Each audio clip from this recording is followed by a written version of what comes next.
Donate Blood Cup finals saw three-time finalists but yet to win Sorrento meet Perth, who'd lifted the trophy on 11 occasions.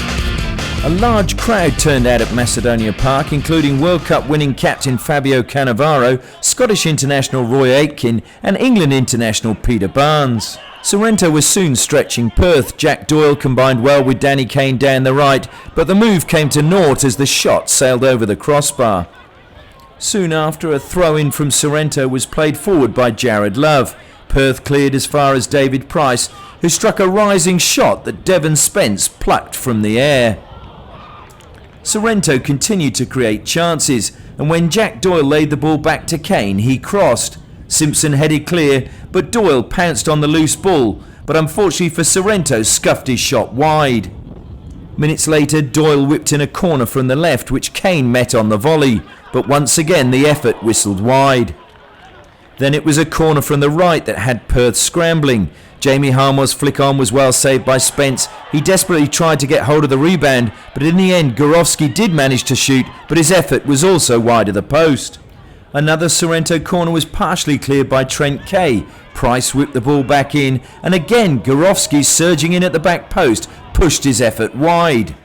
Perth's first meaningful opportunity came from defender Trent Kay when he combined well with Oliveira before surging to the edge of the box and unleashing a powerful drive that Curtis Aspden could only parry.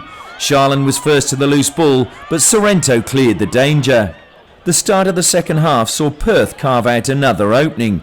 Josh Pereira won the ball in midfield. He pulled away from Harnwell and unleashed a powerful strike that Aspden failed to hole, and Love cleared the danger once again for Sorrento. Perth started to find some rhythm, and when Danskin and Sharland combined down the right, Sharland lifted the ball over Platten and managed to whip in a good cross that Onoforo failed to connect with properly, and Love again cleared as Shah looked to pounce. Minutes later, Pereira fed Danskin, who again fed Sharland. He cut inside Danny Kane before laying the ball back to Onoforo, but the Perth striker scuffed his shot wide of the far post. Dom De Felice came on in the 67th minute and fed Trent Kay down the left for Perth. He slipped past Love before rolling the ball into the path of Oliveira, who side-footed his shot straight at Aspden.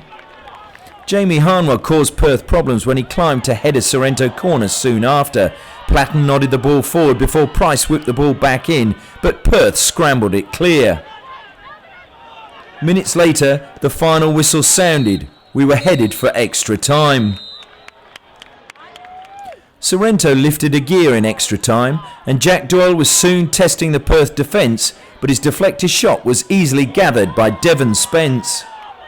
Perth in the second half of extra time could feel slightly aggrieved. When chasing a hopeful ball forward, Josh Wilkins was adjudged to have fouled Darryl Platten when contact appeared minimal. Sorrento then squandered another opening. Adam Luca won the ball in midfield, played in Todd Harnwell behind the Perth defence. He pulled the ball back, but Gorowski could only find the side netting. In the 111th minute, Irishman Jack Doyle received the ball from Luca. Kane went on the overlap, but Doyle cut inside Danskin, rode De Felice's challenge and shot. Kilkelly lunged and diverted the ball past his own keeper. The deadlock had been broken. Sorrento had the lead and just had to hang on to lift the cup for the first time. Doyle leaves a bemused Danskin on his backside, holds off De Felice and shoots. Kilkelly lunges as Spence dives and inadvertently beat his own keeper to give Sorrento the lead.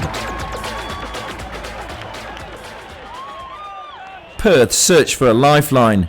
A Sharland corner came to naught.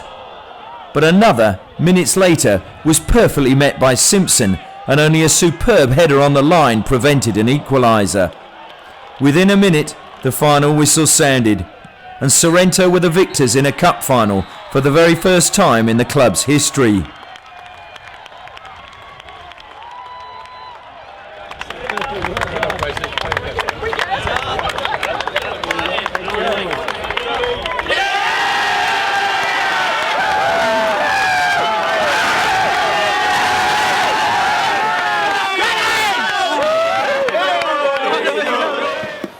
Well, Paul, a good cup win, the first cup win of Sorrento's history. Yeah, I wasn't aware until about a week ago that Sorrento had never won the cup. So yeah, that was another added incentive to go out and do it. And look, down to the players. The players did fantastically well today. I thought, we were the better side on the day. I thought we deserved to win it. Probably, dominated possession, I would have said. I don't know what it would have been, but maybe 60-40 or whatever. Chances created, corners and whatever. So yeah, we deserve. Perth are a good side, and we know that. And but on the day we were better. It was a battle out there. I thought Jack Doyle did well down the flanks for you. Obviously, your son David in the middle of the park as well. But defensively, you were good as well today. Look, we've been playing well defensively for quite a while, and we had a few problems. We weren't getting forward enough at times, and we seem to have sorted that out at the moment. And yeah, we've defended well all season. I think we've probably got the second best defensive record, and but now we're knocking a few goals in as well. Although we only got one today, but I think was that an own goal? I'm not sure, but sure, an own goal. Yeah. I told Douche to try and claim it, but he didn't. But we'll take an own goal. I think on the obviously we got the ball in there. It was a dangerous ball, and obviously it was sort of we created the goal. It wasn't sort of as if Perth gave it away. Battled hard. Darryl Platten come off with looked like a broken nose, and he came back on and really fought hard for you. Darryl's been probably our best player this season. I left him out after a couple of games because we brought Jamie in. I wanted to play Jamie at the centre half, and Platts was unlucky to go out. He'd been not doing badly. I know he wasn't very happy about that, and then he got a chance about 2 games after that, and he's never looked back. So maybe that kick up the bum's done him some good. But no, he didn't need one. He's done fantastically well, and David done extremely well in midfield. Obviously, when I left the Knights, I wanted to bring David when I got the job at Sorrento because I think he's the best defensive midfield player in the league, and I think he should play at a high level. But obviously Perth Glory didn't think so, so maybe he's got to look elsewhere. That's one in the cupboard. The next one is in the top 5. Are you in third place at the moment and doing quite well? Certainly, we're third at the moment. Obviously, we've got a big match next week against Balcatta away. Depending on that game, obviously, we will then play Perth in the final game of the season at Sorrento. So, obviously, if Perth win next week and we don't, then we can't catch them. But it'd be great if if it's all going to be on that final game of the season to see who finishes in second place. So, yeah, we'll be trying to get a result of Balcatta next week. Congratulations on a good win today, mate. Thanks.